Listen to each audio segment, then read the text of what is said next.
सावधान। इडमो अरहन्तारं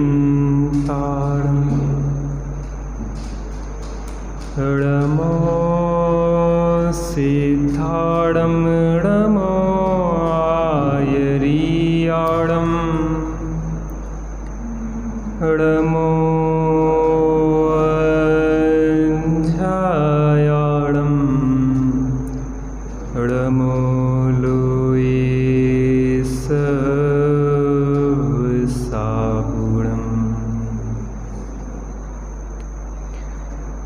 राम कहानी सुनो रे, राम कहानी, राम कहानी सुनो रे, राम कहानी। सुनत हरस आवे हो, सुनत हरस आवे बीरा की वाणी। राम कहानी सुनो रे, राम कहानी, राम कहानी सुनो रे, राम कहानी। श्री राम जय राम जय जय राम, श्री राम जय राम जय जय राम, श्री राम जय राम जय जय राम, श्री राम जय राम जय जय राम। दशरथ के राज दुलारे, कौशल्या की आंखों के तारे। दशरथ के राज दुलारे, कौशल्या की आंखों के तारे। वे सूर्य वंश के सूरज, वे रघुकुल के उजियारे। रवि सेन गुरुवर बोले हो, रवि सेन गुरुवर बोले अमृतमयी वाणी। राम कहानी सुनो रे, राम कहानी, राम कहानी सुनो रे, राम कहानी। श्री राम जय राम जय जय राम, श्री राम जय राम जय जय राम, श्री राम जय राम जय जय राम, श्री राम जय राम जय जय राम। सग्रवर्त धनुष गह करके ले आए सीतावर के।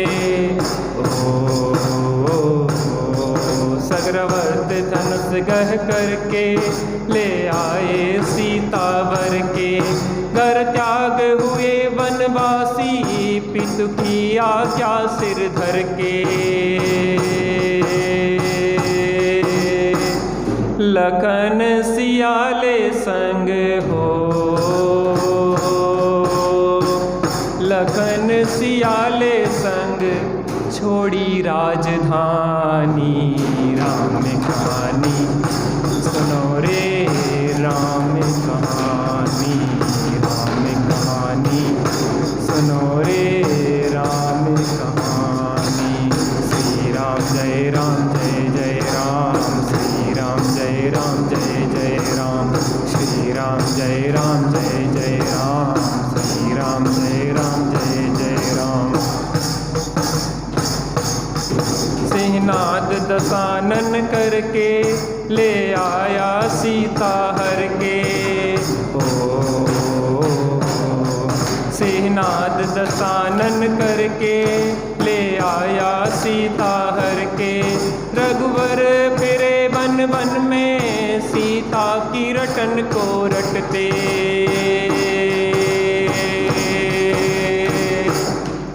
समता धरी सीता ने हो, समता धरी सीता ने तत्व ज्ञान बल से। राम कहानी सुनो रे, राम कहानी, राम कहानी। श्री राम जय राम, श्री राम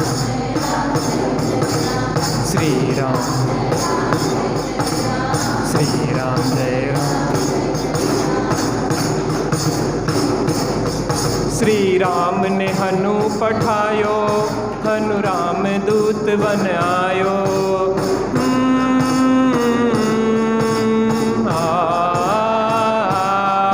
श्री राम ने हनु पठायो, हनु राम दूत बन आयो।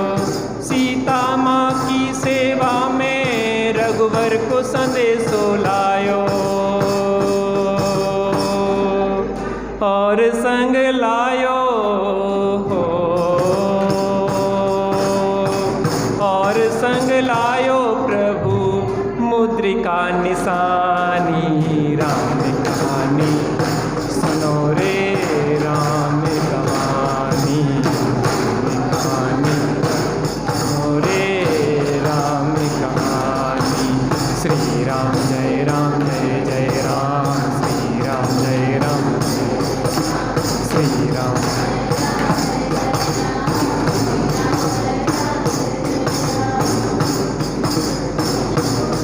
लखन दसानन बज करके, रघुलाए सीता जय के। ओ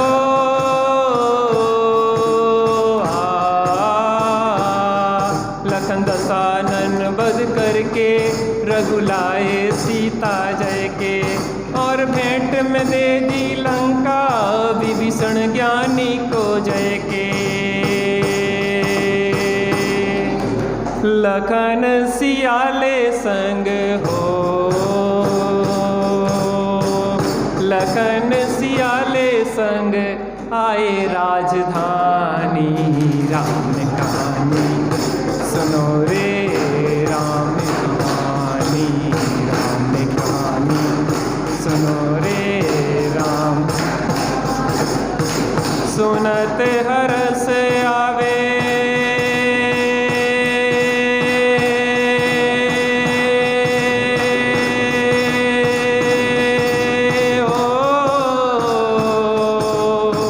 सुनत हरस आवे बीरा की वाणी। राम कहानी रे, राम कहानी सुनो रे, राम कहानी। श्री राम जय राम, श्री राम जय राम, श्री राम जय राम, श्री राम जय राम, जय जय राम। बोलो भगवान बीतरागी श्री रामचंद्र की। जीवन में जो हमें कभी हार दिखाई देती है वह जीत होती है, और जो जीत दिखाई देती है वह हार होती है। संसार में जो जीतता है वह समझो मुक्ति को हार जाता है, और संसार में जो हार जाता है समझो कि उसने मुक्ति को प्राप्त कर लिया है, वह जीत गया है। मूलतः अज्ञान अवस्था में हमें ऐसा लगता है कि जिसमें हार है वह हमें जीत भाषित होती है, और जो जीत है वह हमें हार भाषित होती है। यही तो मिथ्यात्व है। मिथ्यात्व कैसे कहते ही उसे हैं जो विपरीत मान्यता है। जैसा वस्तु का स्वरूप है वैसा भाषित होता नहीं है, और जैसा भाषित होता है वैसा वस्तु का स्वरूप है नहीं। पीलिया रोगी को सब पीला पीला दिखाई देता है, लेकिन पीला होता नहीं है। धतूरा खा लेने पर सब कुछ पीला दिखाई देता है, लेकिन पीला होता नहीं है। हमें अपनी मान्यताएं इन महापुरुषों के जीवन चरित्र से, इन महापुरुषों के जीवन चरित्र को सुन के समझ के अपने जीवन धारा को बदलना चाहिए। जिन जिन बातों में हम अपने को जीता हुआ महसूस करते हैं, शायद वह हमें हारने का कारण है। वह हमारे सुख शांति को हम हार जाते हैं। जिस पद, पैसा, प्रतिष्ठा को पाके जीव को लगता है कि मैं जीत गया हूँ, मैंने बहुत कुछ पा लिया है, लेकिन वास्तव में उसने पाया नहीं है, उसने बहुत कुछ खो दिया है। उसने अपनी सुख, शांति, आनंद को खो दिया है। किस कीमत पर हम इन पंचेंद्रिय के विषय भोगों को प्राप्त करते हैं, यह विचारणीय है। इन पंचेंद्रिय के विषय भोग में मिलता क्या है? इस ख्याति, लाभ, पूजा में रखा क्या है?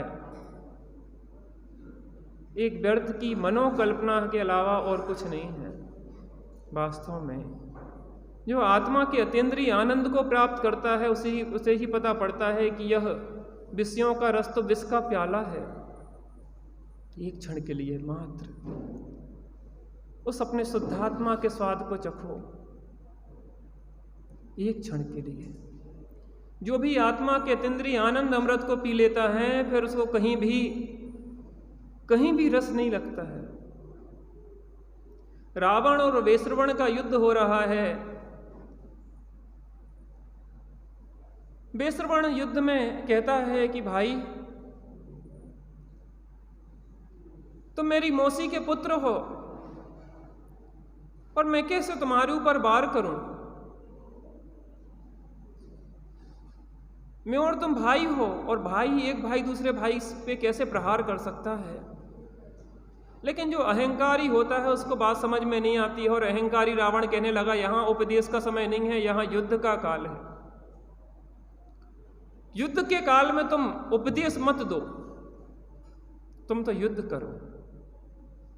जिसको अपने पुण्य के ऊपर अहंकार हो जाता है उसका पुण्य मिटते देर नहीं लगती है। रावण जिस पुण्य के ऊपर अहंकार कर रहा है पूर्व के, और थोड़े इस अहंकार ने ही मिल गया धूल में सब वैभव, अभिमान किसी का नहीं चले, अभिमान किसी का नहीं चले। वह रावण का पूरा वैभव उस अहंकार ने खा लिया। पुण्य का ठाठ सब तहस नहस हो गया। 1 लख पूत 1.25 लाख नाती, ता रावण घर दिया न बाती। 1 लाख पुत्र और 1.25 लाख नाती थे। उस रावण के यहाँ दिया और बाती रखने वाले भी नहीं बचे। हम किस अहंकार में फूले हुए घूम रहे हैं, विचार करने वाली बात है। वो रावण तो चला गया और भविष्य में वो तीर्थंकर होने वाला है, उसको भी गालियां देने की जरूरत नहीं है, वो तो अपना सुधार कर लेगा। लेकिन बात हमारे लिए है। यहाँ पे कोई रावण नहीं बैठा है जिसको हम शिक्षा उपदेश दे रहे हैं। यहाँ तो यह उपदेश ज्ञानियों के माध्यम से हमें दिया जा रहा है। जैसे सास को अपनी बहू को कुछ समझाना हो तो वह अपनी बिटिया को कहती है, बिटिया के माध्यम से बहू तक संदेशा पहुंचाती है। डांटना है बहू को और डांटती किसको है? बिटिया को। क्यों? बहू को डांटेंगे तो अभी उल्टा जवाब मिलने का खतरा है। ऐसे ही ज्ञानी पुरुष किसी भी पुराण पुरुष को सामने रख के हमें समझाते हैं कि उस रावण का वैभव भी इसमें अहंकार ने खा लिया, तो हमारा इस तुच्छ वैभव कहाँ रहने वाला है। सीधी सीधी बात कही जाए तो बुरी लगती है। इसलिए ज्ञानी जन बहुत हिसाब से दवाइयाँ भी जो देती हैं उसको कोटेड किया जाता है। क्या किया जाता है?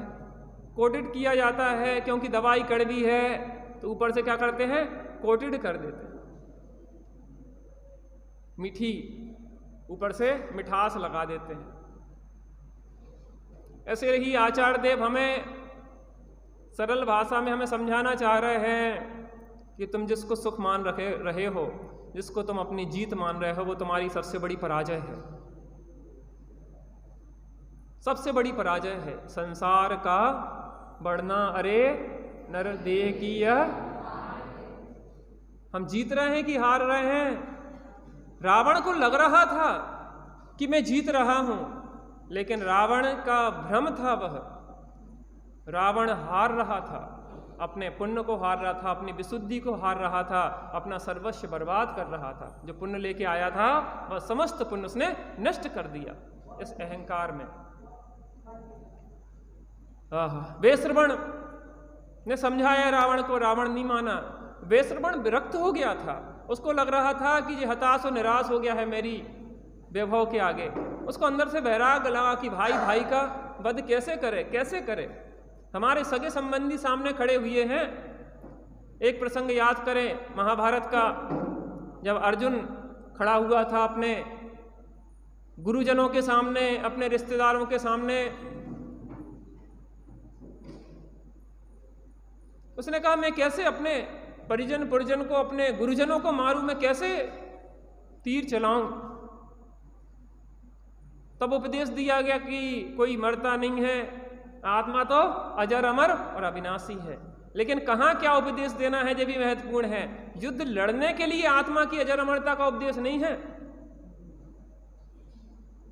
ए अर्जुन, तू तीर चला, कोई मरता नहीं है, आत्मा तो अजर अमर अविनाशी है।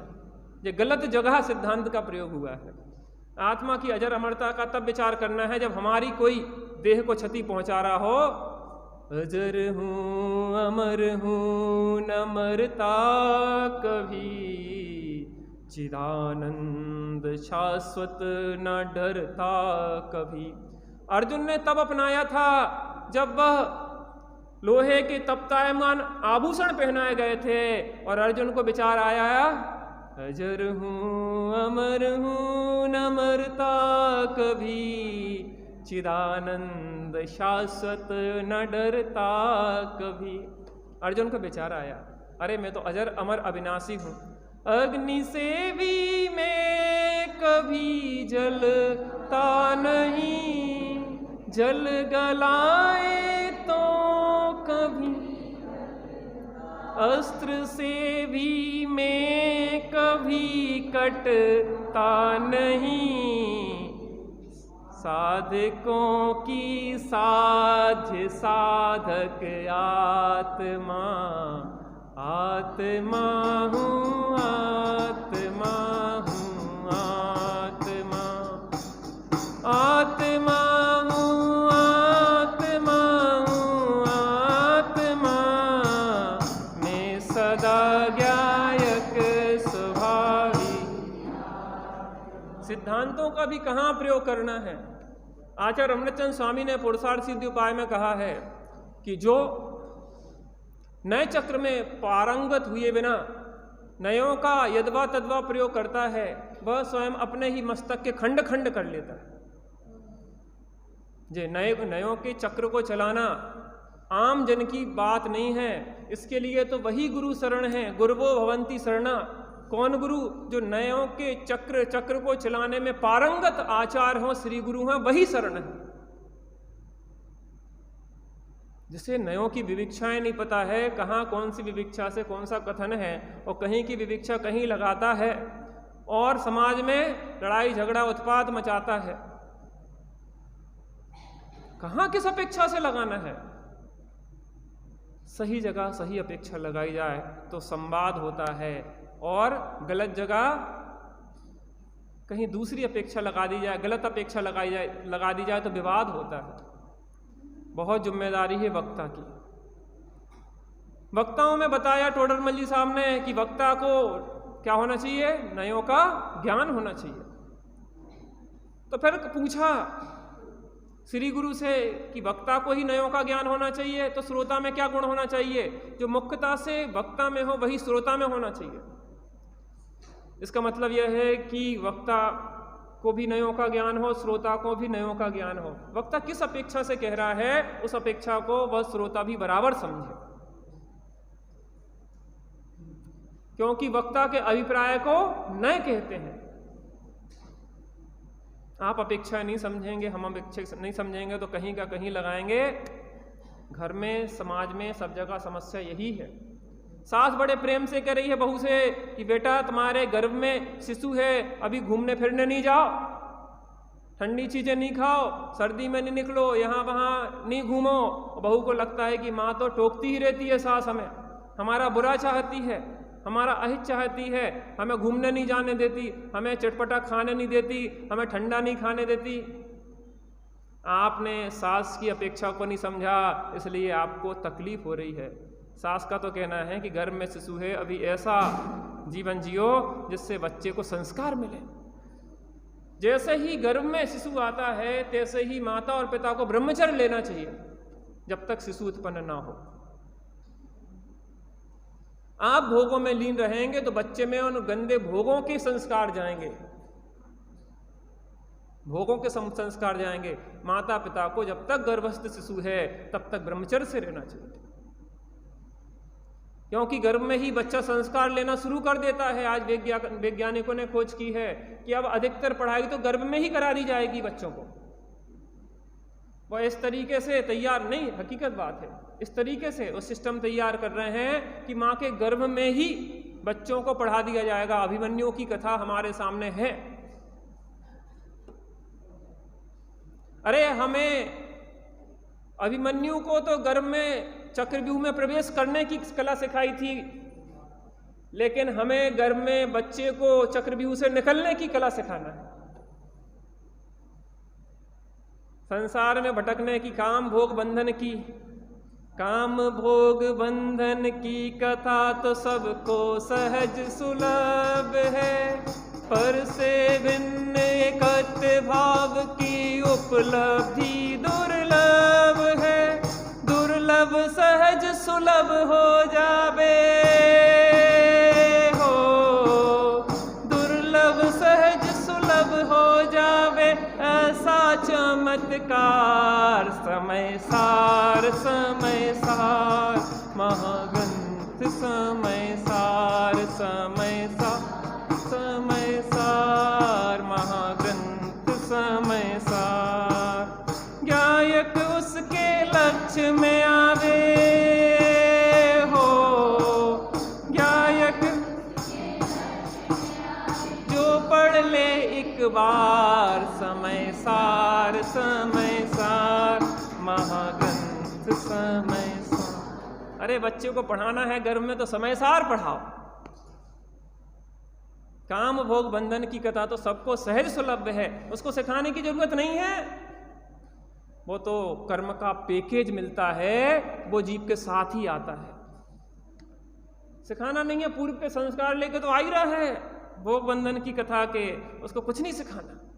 अरे छोटा सा जंगल में गाय का बच्चा होता है, सिंघनी का बच्चा होता है, तो भी माँ का स्तन ढूंढ लेता है कि कहाँ है, भूख कैसे मिटेगी।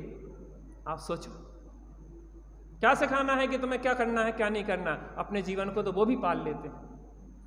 यहाँ तो हमें वो बच्चों को सिखाना है एकत्व विभक्त आत्मा की जो बात ना सुनी है, ना परिचित है, ना अनुभूत है, उस एकत्व विभक्त आत्मा की बात सुनाना है आज हमें बच्चों को।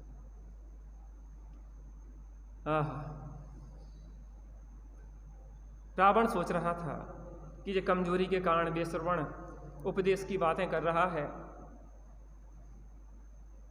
लेकिन उसके अंदर तो वैराग्य था। चित्त विरक्त हुआ और उसने दीक्षा ले ली। किसने?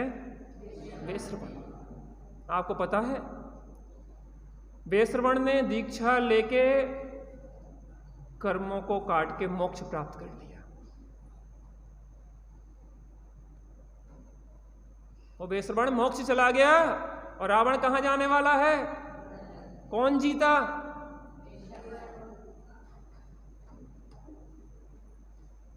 एक की दो और दो की चार सुनाने वाले जीतते हैं।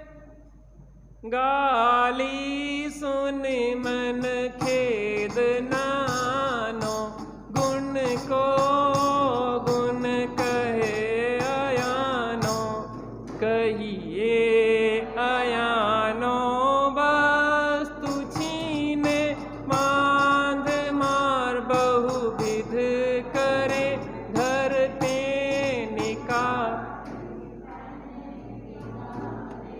बैर जो ना जे करम पूरब किए खोटे, सहे क्यों नहीं जीरा।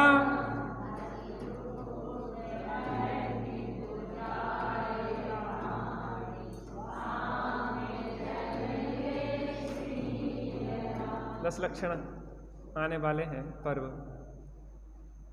क्या ये गाने के लिए है? क्या गाने में मधुर लगती है कि जीवन जीने में मधुरता है? विचार करो। गा तो बड़ी मधुरता से रहते हैं संगीत के साथ, लेकिन जीवन में जब अवसर आता है, कोई एक कहता है तो एक की दो, दो की चार, कोई रोक ही नहीं है, अनलिमिटेड फेक है ये तो। किसके साथ बोल रहे हैं, कैसा बोल रहे हैं, क्या बोलने योग्य है, क्या नहीं बोलने योग्य है, बड़े लोग हैं, गुरुजन हैं, इनसे कैसा बोलना चाहिए। द्रव्य क्षेत्र काल भाव कोई विचार हमारे अंदर नहीं चलता है।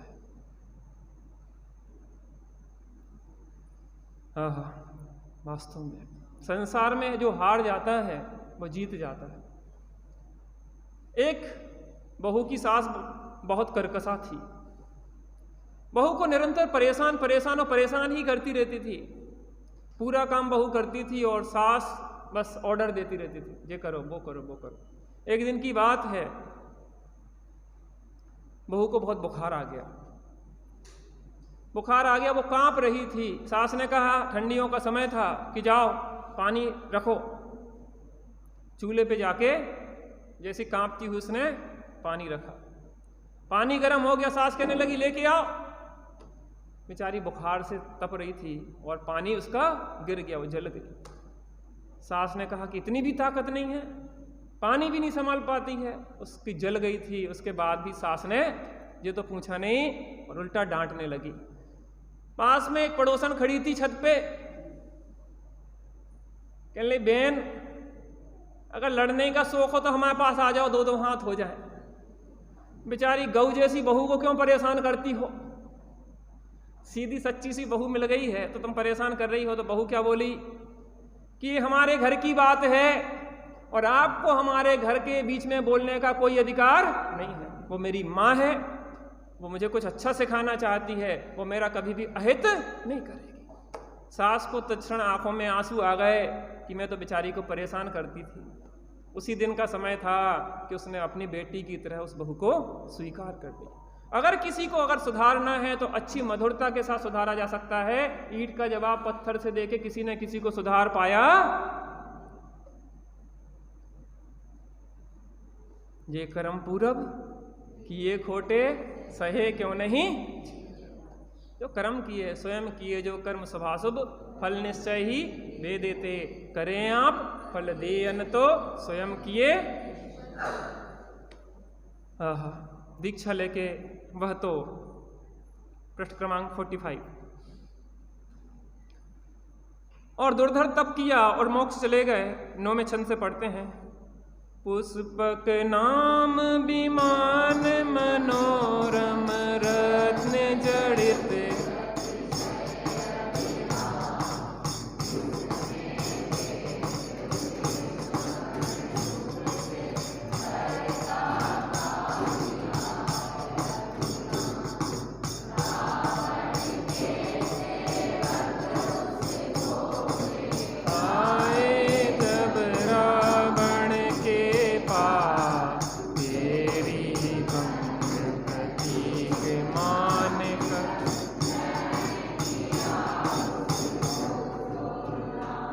पुष्पक नाम का वैश्रवण के पास एक विमान था। बहुत ही सुंदर विमान था और उस विमान पे बैठ के वो वैश्रवण नाना प्रकार के जगह पे घूमने जाता था। जैसे आजकल एरोप्लेन है ना, वैसे पहले विमान आदि होते थे और वो निरापद होते थे, उनमें एक्सीडेंट आदि नहीं होते थे। बहुत बड़ा एक पुष्पक नाम का विमान था, पुष्प की तरह शोभायमान होता था वह। और रावण ने अपनी जीत का प्रसंग में उस वैश्रवण के उस विमान को अपने यहाँ बुला लिया। क्या नाम था उसका? पुष्पक नाम का विमान था। और उस पे बैठ के अब सैर करने के लिए, विहार करने के लिए निकलते हैं। मगर तुल्य वह सुंदर पुस्तक विद्यामयी सुखों का सा रत्न सभा के कसी मात रहे पटरानी मन।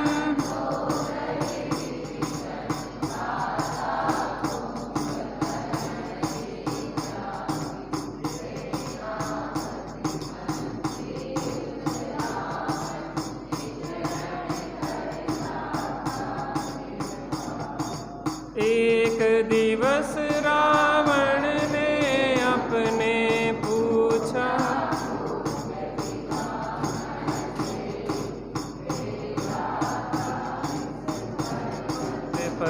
क्या पद्म खिले हैं सुन। उत्तर दिया सुमाली ने तब कमल,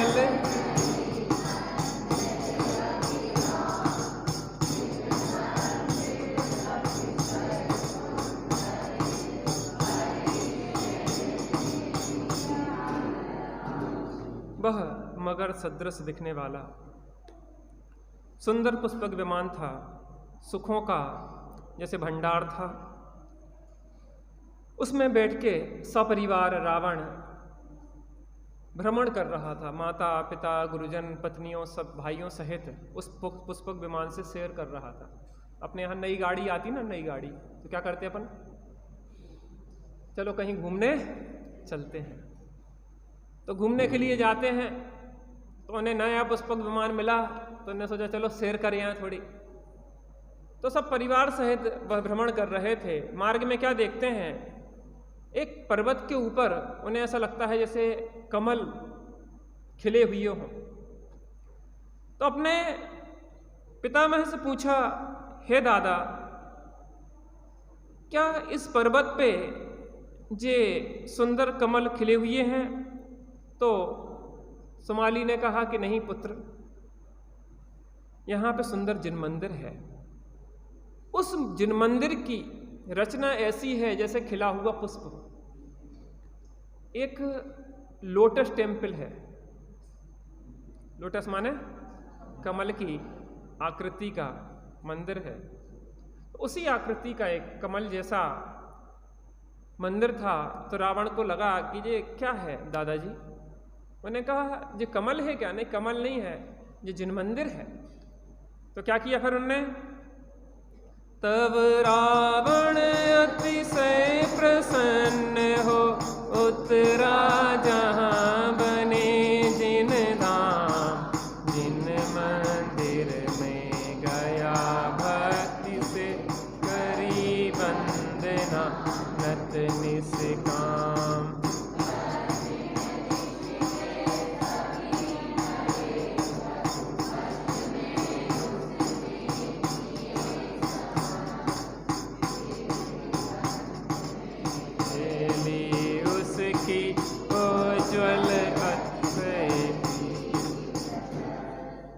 तब रावण ने जैसे ही जिन मंदिर देखे, तत्काल वह उतर के नीचे आया। उतर के आया सपरिवार, वो सभी ने जिन मंदिर में आके पूजन भक्ति आराधना की। देखो, लोग कहते हैं कि अंत भला सो सब भला और अंत बुरा सो सब बुरा। किसी अपेक्षा यह बात सत्य होते हुए भी सर्वथा नहीं है। एक प्रसंग याद करते हैं अपन। वो सेठ जी सामायिक कर रहे थे। उनका नियम था कि जो दीपक है, जब तक वह दीपक जलता रहेगा तब तक सामायिक करेंगे। पुराना समय था, घड़ियां नहीं चलती थी, तो इसी प्रकार के दीपक में उतना ही तेल डालते थे कि जितने समय उन्हें सामायिक करना होती थी। दीपक सामने सेठ जी ने रखा और सामायिक करने बैठ गए। सेठानी आई, उन्होंने सोचा कि दीपक बुझ जाएगा तो अंधकार हो जाएगा, इसलिए सेठानी उस दीपक में घी डाल गई। सेठ जी की प्रतिज्ञा थी कि जब तक दीपक जलेगा तब तक मैं सामायिक को नहीं छोड़ूंगा। सेठ जी, समय बीतता जा रहा था, सेठ जी को आकुलता हो रही थी। रात की बात नहीं थी, दिन में भी कई बार होता ना, अंधेरा होता तो वहां पे पानी, प्यास लगने लगी, कंठ सूखने लगा। 1 घंटा होगा, 2 घंटा होगा, 3 घंटे होगा, समय बीतता जा रहा था। अब भगवान का नाम नहीं, पानी पानी पानी की रटना लगने शुरू हो गई। जैसे यहाँ हम जिनवाणी सुनते हैं, लेकिन घर की याद आती रहती है कि हम गैस पे दूध रखे आए, दूध रखे आए, दूध रखे आए, दूध रखे आए, उफन ना जाए, उफन ना जाए, उफन ना जाए। के तो आए थे लड़की से, लेकिन वो लापरवाह है, भूल ना जाए, भूल ना जाए, भूल ना जाए। 1 घंटा में दूध ही याद रहता है। यहाँ पे वचन सुनाई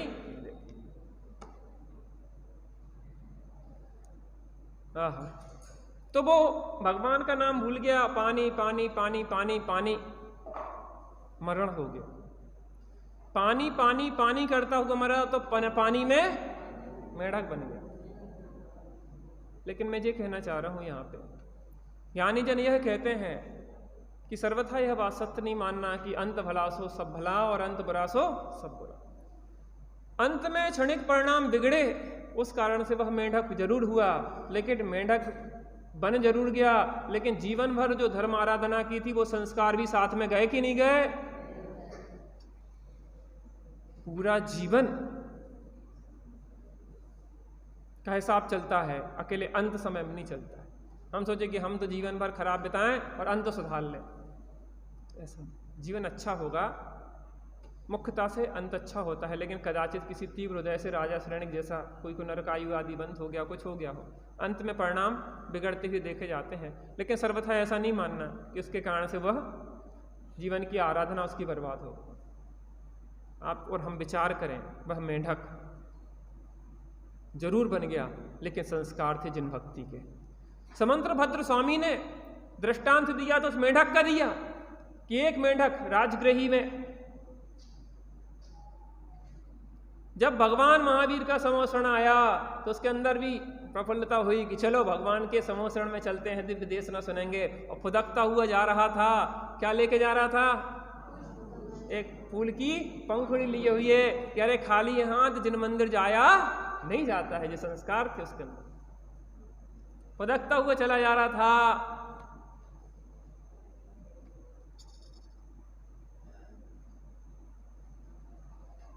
अंदर में भगवान महावीर का रूप बसा हुआ था। वीर जिने सर अब तो मुझको मुक्ति मार्ग दिखलाओ, निज को भूल बहुत दुख पाए, अब मत देर लगाओ। जाना नहीं आपको मैंने पंच पाप में लीन हुआ, विषयों में ही रहा आलसी आत्म कवि। विषयों में ही लगा रहा, आत्मा में आलसी बना रहा। ऐसी भावना भाते हुए चला जा रहा था और राजा श्रेणिक के हाथी के पैर के नीचे क्या हो गया? मरण हो गया। लेकिन भावना का फल तो वहां जाके देव हुआ और राजा श्रेणिक के पहले ही समोषण में पहुंच गया। इसलिए यह विचार करना, पूरी जीवन को आराधना में बनाना, कदाचित अंत समय में परिणाम बिगड़ भी जाएं तो वह आराधना निष्फल होती, आराधना करने का प्रयास करना। तो जिन मंदिर में गया पूरा सपरिवार को भक्ति आराधना की। अपन रावण के जीवन का ही प्रसंग विचार कर ले। रावण ने बहुत दुष्कृत्य किए हों, लेकिन उसने जीवन में भगवंतों की भक्ति भी अटूट थी। मुनिराज के समीप नियम लिया था, आगे बताएंगे। सभी ने नियम लिए तो रावण से भी कहा कि तुम भी कोई नियम लो। क्या लेंगे? कि कोई भी स्त्री अगर हमारे पास स्वेच्छा से अगर हमें वरण नहीं करती है तो उसके साथ हम जबरदस्ती नहीं करते। नियम को उसने निभाया भी। वर्तमान कैसा ही बिगड़ गया हो, लेकिन भविष्य का तीर्थंकर है हमारे लिए। आज भी भविष्य में भगवंतों में हम उनको नमन करते हैं। त्रिकालवर्ती सर्व परमात्माओं में हम उस रावण के जीव को भी नमन करते हैं। जीवन बहुत लंबा है, अनादि अनंत का एक प्रवाह क्रम चल रहा है। इसमें अगर कदाचित कोई गलती हो भी जाए, जैसे वीकली एग्जाम होते हैं, टेस्ट होते हैं, कोई बिगड़ भी जाए तो आगे सुधार हो जाता है ना। ऐसे ही जीवन में कदाचित कोई भूल हो भी जाए तो भी सुधार कर लो, तो भी कुछ बिगड़ा। सुबह का भूल अगर शाम को वापस आ जाता है तो उसे भूला नहीं कहते। मत पूछो मित्र कितना अंधेरा, जब जाग जाओ तभी है सवेरा। अभी जाग जाओ अपन, क्या बिगड़ा है। तो रावण के अंदर जो भक्ति थी, उस भक्ति ने उसको तीर्थंकर बनाया। क्षणिक आ जाता है, कर्म के उदय से आवेश, गलतियां भी होती हैं, लेकिन गलतियों को छोड़ दे तो अंदर में तो एक परम पवित्र शुद्ध जीवास्तिकाय विराजमान है, उसमें तो विकृति का प्रवेश ही, वो तो सदा बैठा हुआ है कि जब आश्रय लेना चाहो तब आश्रय ले लो।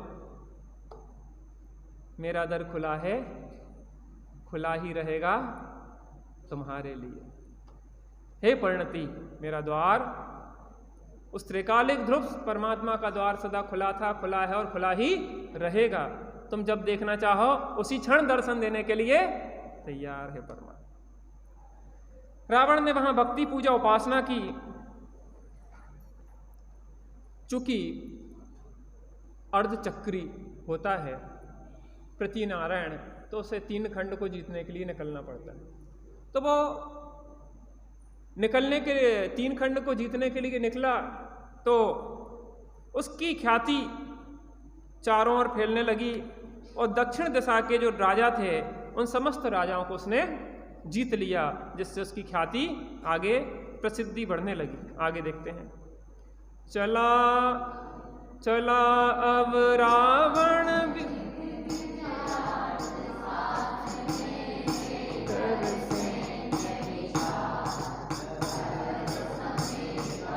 चल के पास, उसने रजनी का गगन हुआ प्रकाशित, सूर्य उठे सब सैनिक निद्रा त्याग किए, निज निज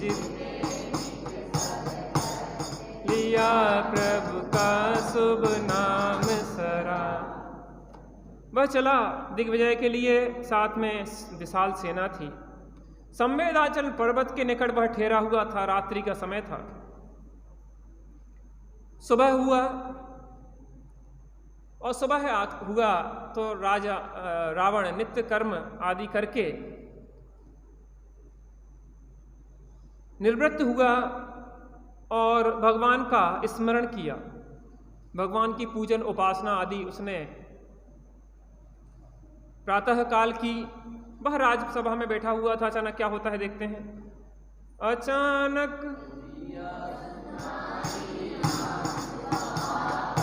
तत्क्षण मेघ समान, सबका चित्त बोला 10 मुख बलवान, कौन मरने को आया डराता क्यों कर शब्द कठोर, देखते थोड़े वीर अनेक शस्त्र ले, देख कर दर्द पर्वताकार कहा रावण से हो कुछ दीन भयंकर, अतिशय गजराज सहज में होगा कब आदि, पकड़ लाए गज को मन,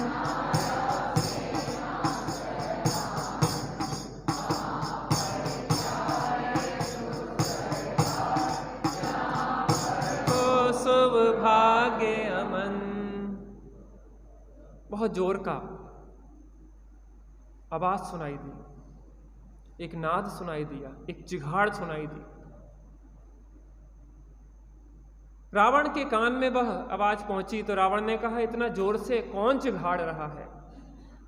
कौन शत्रु आ गया है? कौन इतना बलवान है कि जो रावण के सामने आए? देखने के लिए भेजा कि जाओ देख के आओ कौन है। तो वहां पे जो सैनिक आदि गए तो उन्होंने कहा, महाराज एक बहुत बड़ा गजराज है जो पर्वताकार है।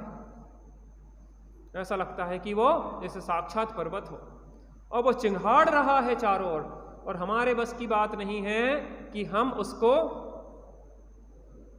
पकड़ लें। रावण ने कहा, कौन ऐसा है कि जो मेरे बाहुबल के आगे टिक पाए?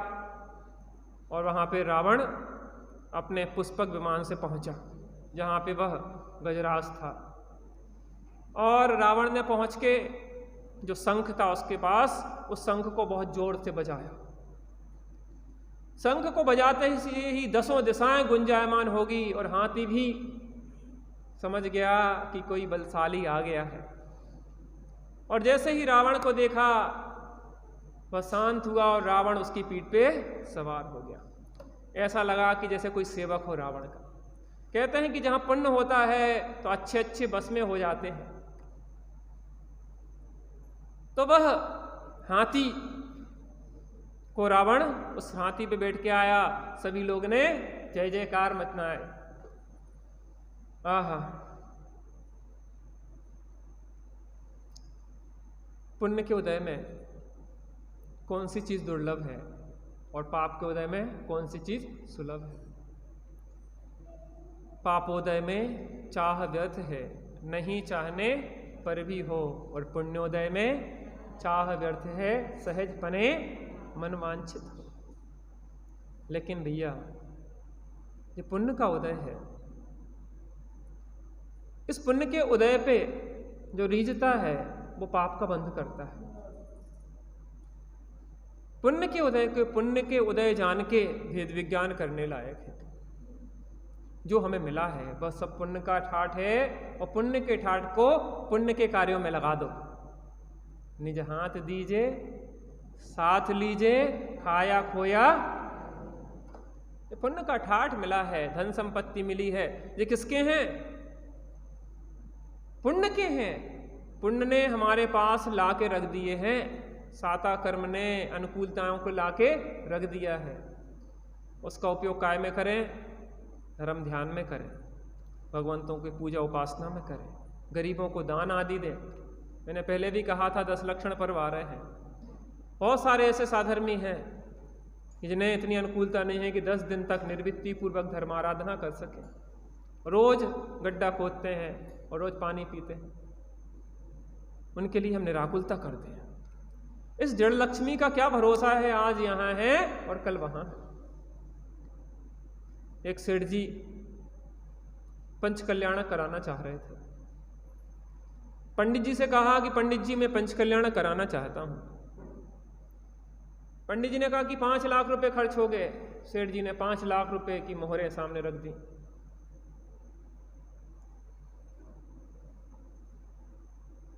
पंडित जी ने कहा कि जाओ और ये गंगा नदी में फेंक आओ 5 लाख रुपए की मोहरें। साथ में लेके गए और जैसे ही गंगा नदी के तट पे गए, वहां फेंकने को ही उन्होंने रोक दिया। रुक जाओ, अब तुम पंचकल्याणक करा सकते हो।